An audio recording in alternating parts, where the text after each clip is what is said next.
বলছে তখন আমি কথা বলছিলাম, আপনি বারবার আপনার কথায় মমতা বন্দ্যোপাধ্যায়ের কথা চলে আসছে, আপনার বারবার কথা চলে আসছে। আপনি মমতা বন্দ্যোপাধ্যায় কি যে কথা বলেন, আপনি কি কোনো একটা সিংহ টাইপের কোনো একটা ব্যাপার আছে যে এত মমতা বন্দ্যোপাধ্যায়? অনেক ছোট, সিংহ, সেই বলছি। অনেক পরবর্তীকালে নেমেছে রাজনীতিতে, কিন্তু আমি ওর মধ্যে যেটা দেখেছি, আমি একদম খুব কাছ থেকে ওকে দেখেছি অনেক দিন।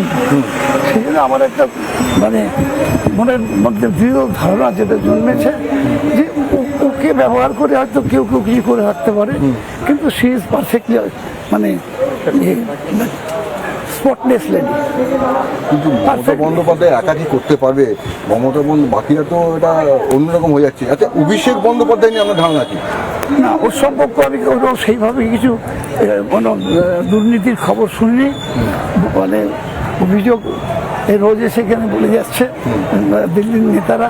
আচ্ছা, ওরা দিল্লির নেতা, মনে রাখতে হবে তাতে সমস্ত এজেন্সি আছে, প্রমাণ করে জেলে ভরে দিক না।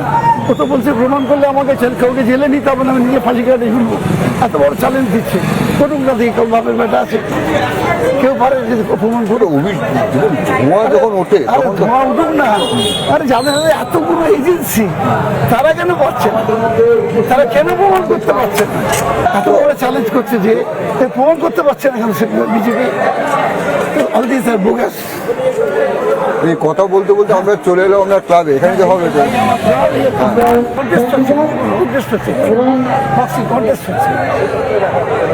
সারাটা দিন আপনি এইগুলো নিয়েই ভাবেন নাকি? খালি বক্সিং, পাখি, গাছপালা।